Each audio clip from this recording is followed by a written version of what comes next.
They came to Summit Grove for peace. Tucked between two winding hills in northern Colorado, Summit Grove wasn't on any map that mattered. And that was precisely the point. It wasn't trendy. It wasn't Instagrammable. It was quiet. Predictable. The kind of place where porch lights flicked on at dusk and the only sirens were for fire drills at the elementary school. Perfect for a man who worked in cybersecurity and a woman who desperately needed to disappear, at least on paper.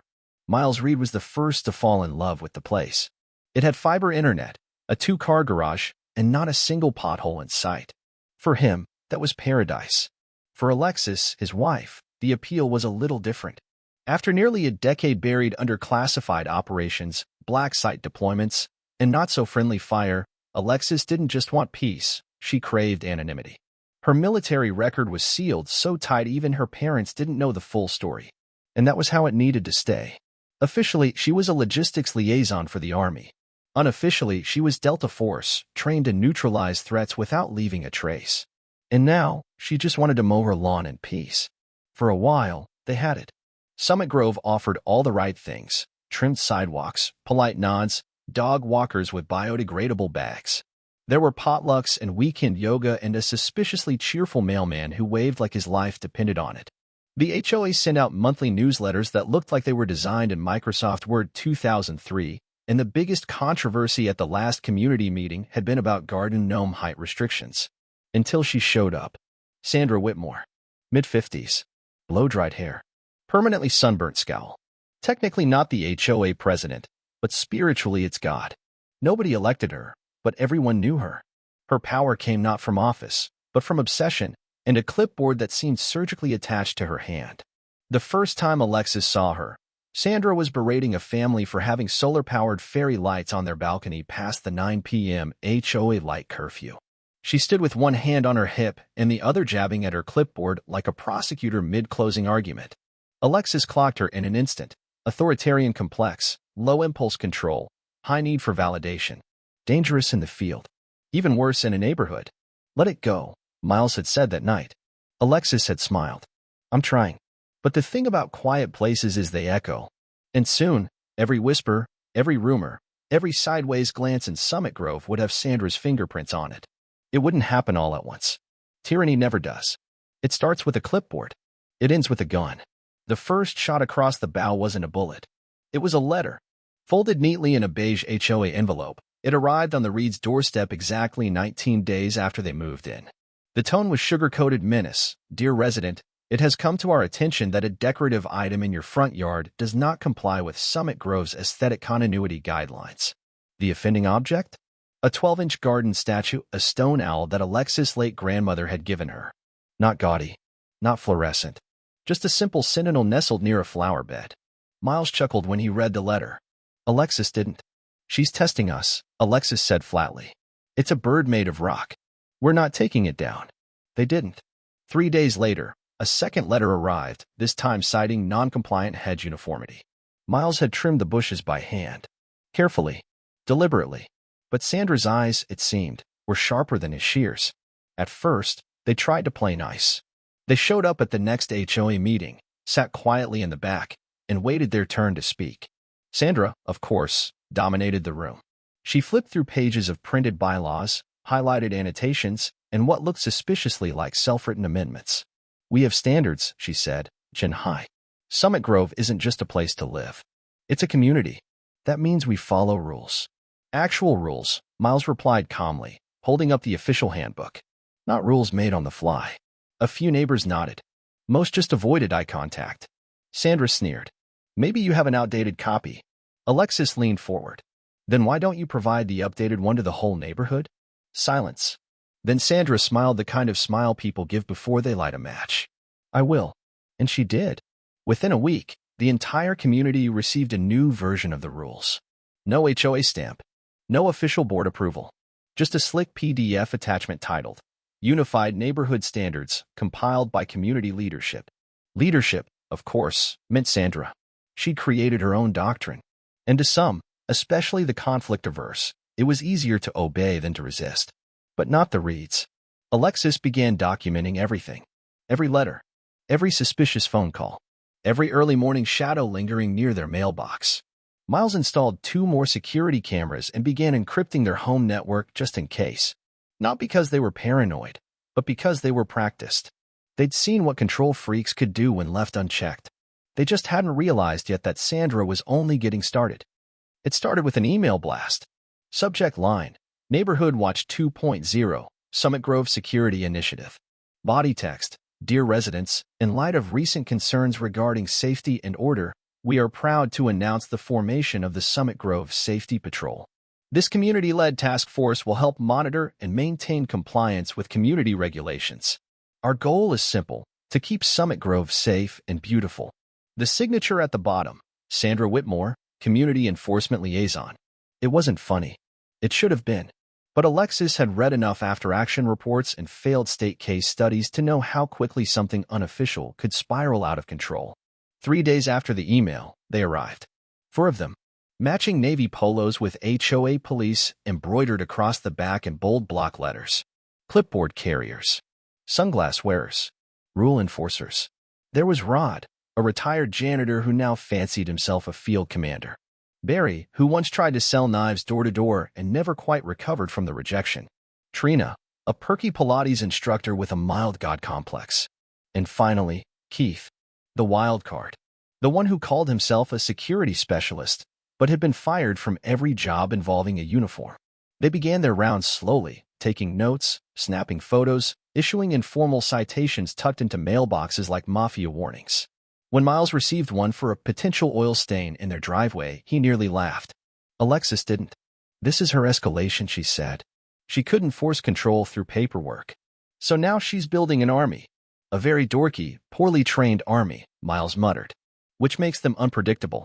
And Alexis was right. Because with every step the so-called HOA Police took, Sandra pushed the boundaries further. By week 2, they were knocking on doors, demanding access to inspect sheds and garages for unauthorized equipment. One afternoon, it was the Reeds' turn. 2 sharp knocks. Then Rod and Keith stood on the porch, clipboard in hand. Good afternoon, Rod said stiffly. We're conducting a voluntary safety inspection of select properties. You mean warrantless searches, Miles replied, stepping outside. It's within our scope as HOA Police, Keith added, puffing up his chest. We've received complaints about possible chemical storage in your garage. From who? That information is confidential. Miles crossed his arms. You have no legal authority. That's when Alexis appeared behind him, wiping her hands on a rag from the toolbox. Her expression neutral. Her stance anything but. You boys are making a mistake, she said calmly. Rod blinked. Keith took a step back. This is private property, Alexis continued. Come back with a real badge or a warrant. Otherwise, leave. Now. They left. But the fight was only just beginning. It came just after midnight. Alexis had been up, half out of habit, half because she hadn't slept soundly since her last deployment. Miles was snoring softly. The motion sensor near their mailbox blinked. Alexis checked the monitor. A tall figure in a hoodie. No car. Just shadows and slow movements. The figure opened their mailbox, slipped something inside, and walked off. No rush, no panic. That calm made it worse. She moved like a shadow herself, out the back door, barefoot. No noise. No fear. By the time she reached the street, the figure was gone. Inside the mailbox was a plain white envelope with no return address. Inside that, one sheet of paper. You're being watched. Comply with HOA Police or face the consequences. No signature. No watermark. Just a printed threat. Alexis stared at the words. Not because she was afraid, but because she recognized the kind of stupidity that came with desperation. She slid the note into a plastic evidence sleeve and set it aside. Then she locked every window, tested every camera, and finally, gently woke Miles. It's starting, she whispered. His eyes snapped open. They didn't go back to sleep. The next few days passed like the quiet before a thunderstorm. Miles worked from his home office, eyes flickering between code and camera feeds. Alexis went about her usual routines, but every jog, every trip to the grocery store, felt different now. Their neighbors had started watching them with a strange mix of admiration and suspicion, too afraid to get involved, too curious to look away. Sandra, for her part, had doubled down. She began spreading vague accusations in the community Facebook group about foreign tactical gear spotted in garages, classified government individuals bringing risk to their suburban peace. She never mentioned Alexis by name, but everyone knew. Then came the final push. It was a Saturday morning. Blue skies, birds chirping, the kind of day meant for lemonade and lawn chairs. Instead, 5 figures in matching HOA Police polos assembled on the Reed's front lawn. Sandra stood in the middle, holding a manila envelope like it was the 10 Commandments. On either side of her were Rod, Barry, Trina, and Keith, who, Alexis noticed immediately, had something bulging under his jacket. A weapon. She felt her pulse slow. Sandra knocked with the force of someone who thought she was making history. Alexis opened the door, flanked by Miles, who looked more annoyed than alarmed. "We're here to conduct a formal inspection," Sandra announced, holding up the envelope. "There have been serious concerns about military-grade items stored on the premises." "You're not law enforcement," Alexis said evenly. "This is a signed affidavit," Keith added, handing her the document. It was printed on HOA letterhead, fake, of course, and signed by Sandra. "This means nothing," Alexis said. "You have no right to enter our property." Sandra narrowed her eyes. "You're hiding something." "I'm protecting my home." "There's a difference." Keith stepped forward. "Move. We're going inside." Alexis saw his hand go toward his jacket. Her body moved before her mind caught up. Miles. In an instant, she was between Keith and her husband. Keith drew a pistol, cheap, black, trembling in his grip. It was pointed at Miles' chest. Sandra gasped but said nothing. "Back away," Alexis said, hands raised but steady. "This is going to end badly for you." Keith's finger twitched. Alexis moved. Her left hand knocked the pistol up as her right hand struck his wrist. The weapon fired into the air. She twisted his arm, disarmed him, and in one smooth motion, slammed him to the porch floor. The pistol skidded across the wood. Miles kicked it away. Rod shouted. Trina screamed. Barry froze. "Stay down," Alexis barked, kneeling with her knee on Keith's chest. Her voice was steel. Miles grabbed his phone and called 911. "We have an armed man, discharged weapon, unauthorized individuals threatening us. Send officers now." Neighbors began peeking from windows. Someone recorded. Sandra's face contorted. "She assaulted him. This is a setup." Alexis looked up. "He pulled a gun. I stopped him. You brought this to our home." The sound of sirens began to echo through the valley. No one moved. No one spoke. The silence was louder than the gunshot. And just like that, the myth of Sandra's HOA Police ended on a sunny porch under a fluttering American flag, with half the neighborhood watching. The sirens didn't just echo, they shattered the silence. 5 police cruisers descended on Summit Grove like a lightning strike. Neighbors spilled onto their porches and sidewalks, phones raised, eyes wide. Officers swarmed the Reed's front yard, weapons drawn, voices barking commands. Hands where we can see them. Alexis rose slowly, backing off Keith's groaning body. Her palms were up. Miles stepped away from the porch, phone still in hand. Rod, Barry, Trina all knelt down as ordered. Only Sandra hesitated, trembling but defiant. "I am the acting authority of..." On the ground, an officer snapped. A second later, she complied. Keith was cuffed first, the cheap pistol bagged as evidence. Trina sobbed into the grass. Barry wouldn't stop muttering. "I didn't know. I didn't think he'd actually..." Officers separated everyone, including Alexis and Miles. One officer led Alexis a few steps away and began a calm, methodical questioning. "What happened?" "He drew a weapon on my husband," she said, steady as steel. "I intervened. Disarmed him. He fired once, upward." "Any other weapons in the home?" "Yes. 2 registered civilian firearms. 1 military-issued case locked per Department of Defense regulations. I can show you the documents." The officer blinked, impressed but neutral. "Understood." Meanwhile, neighbors were coming forward. One by one. Statements flying. Videos replayed on phones. From across the street, a teenager showed footage of the whole altercation, Keith drawing, Alexis disarming. An officer pulled Sandra aside. "You're Sandra Whitmore?" "I was trying to protect this neighborhood from a threat," she hissed. "By organizing an armed group, impersonating law enforcement, forging documents, and instigating a gun-related incident?" Sandra opened her mouth, then closed it. The evidence piled up fast. A search of Keith's car turned up a box labeled HOA Police gear, badges, vests, extra printed affidavits. Even more damning, a folder marked Operations, Reed Residence. Inside were printed screenshots of Alexis's social media, what little there was, blown-up images of their locked shed, and hand-drawn maps of their property. It was over. Sandra was arrested on the spot. Charges: criminal trespass, conspiracy, forgery, impersonating law enforcement, and incitement to commit violence. As she was led away in cuffs, she twisted her neck to glare at Alexis. "You're the real danger here. You're a trained killer." Alexis said nothing. Miles reached for her hand and gave it a light squeeze. The officers finished their sweep, taping off the porch with yellow lines of "Do Not Cross." The HOA police were no more. And the neighborhood? It was finally awake.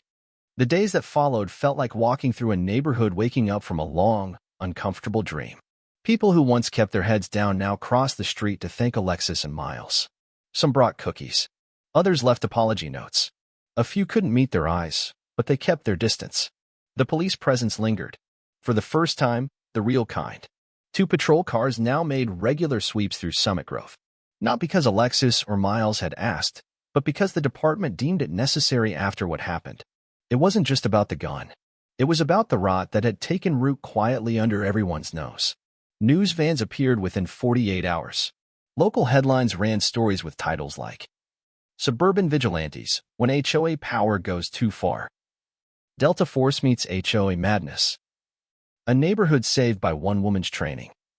Alexis refused interviews. Politely, firmly. She let Miles speak when necessary, giving statements that framed them as ordinary people, just a couple looking for peace who didn't expect to be at the center of a suburban standoff. Behind closed doors, Alexis filed reports to her command. Not about her actions, those were clean, but about the exposure, the rumors, the fact that people were whispering special forces and covert ops, and she took him down like she was born for it. Her superiors understood. They advised her to lay low. The unit would reassign her for a while, keep her out of the spotlight. Miles adjusted his remote work calendar to align. Sandra, meanwhile, sat in county jail. Bail was denied, too much flight risk, too much community outrage. Her arraignment made the evening news. Her mugshot became a meme. Keith pled guilty almost immediately. So did Barry and Trina, each cutting deals to avoid jail time. Rod tried to play dumb, but the footage sealed his fate. The prosecutor, in a press conference, summed it up best. This was a case of one woman weaponizing paranoia, exploiting her neighbors, and building a cult of control. She created a private militia under the guise of community safety. And if not for the calm, decisive action of Ms. Reed, this could have ended in tragedy. The trial was set for spring. Until then, life in Summit Grove moved forward. Slowly, cautiously, but forward. Alexis started running again. Not to escape, but to reclaim. Miles began hosting small backyard barbecues, inviting the neighbors who had stood up, who had spoken out. A new HOA board member asked Alexis if she'd consider joining the leadership. She smiled. "Only if I get a clipboard like Sandra's." Laughter. Real laughter. For the first time in months. But behind the humor, there was steel. Everyone in Summit Grove had learned a hard truth. Power doesn't need a title. And silence can be more dangerous than chaos. The courtroom was packed. A cool March morning brought a quiet storm of journalists, local bloggers, curious residents, and a handful of national outlets who caught wind of the story that had gripped Summit Grove. The HOA militia trial, as it had been dubbed, was less about what happened that day on the Reed's porch and more about how it ever got that far. Sandra Whitmore entered with her trademark chin held high, but her appearance had wilted. Gone was the perfectly styled hair, replaced with graying roots and stress lines. She wore a navy blazer that didn't quite fit and a scowl that tried to mask the unraveling beneath it. She was representing herself. That decision alone brought murmurs through the courtroom. Alexis and Miles sat in the third row. Calm. Observant. Present only because the prosecutor had asked them to be. Alexis wore civilian clothes and avoided eye contact with anyone holding a press badge. The opening arguments were swift. The prosecutor painted Sandra as a woman intoxicated by power and fear, who built a framework of paranoia, forged documents, impersonated law enforcement, and led a dangerous, untrained team into a situation that almost turned deadly. Sandra's defense? That she was trying to protect the neighborhood. That the HOA board had failed to act. That Alexis was a military operator who presented a danger to civilians. The judge wasn't moved. The trial lasted 4 days. Witness after witness stepped forward. Neighbors. HOA board members. Even Rod, now cooperating with the state. He testified about the training sessions in Sandra's garage and her repeated insistence that the law was on their side if they believed hard enough. Then came the video. The moment Keith drew the gun, Alexis's disarm. The gasp from the audience was instant. Alexis was called to testify. She kept it simple. I feared for my husband's life, she said. So I acted. She didn't mention Delta Force. She didn't need to. Her composure said enough. Sandra, on cross-examination, accused her of being a covert agent sent to destabilize neighborhood order. Even the jury cracked smiles. In closing, the prosecutor asked the jury to imagine what could have happened if Alexis hadn't known what to do. If the gun had fired a second too soon. If Miles hadn't survived. The verdict came back in less than 2 hours. Guilty. On all counts. Sentencing was swift. Sandra was ordered to serve 15 years in state prison for multiple felonies, conspiracy, assault with a deadly weapon, impersonating law enforcement, criminal trespass, and forgery. She was also required to pay restitution to the community for misused funds and undergo psychological evaluation. Keith, Barry, Trina, and Rod all received probation, community service, and permanent marks on their records. But for Summit Grove, the real sentence was cultural and cathartic. The HOA board underwent full reform. Sandra's fake rules were formally nullified. Monthly meetings turned from tense standoffs into civil conversations. Alexis never joined the board, but she remained its quiet North Star. Her mere presence at community events reminded everyone how far they'd come. By summer, a new family had moved into Sandra's former house. They brought lemonade to the Reeds' first cookout of the season. The neighborhood gathered beneath string lights and laughter, kids running past the spot where yellow tape once lined the lawn. Miles raised a glass. To peace, he said. Alexis smiled. And for the first time in a long time meant it.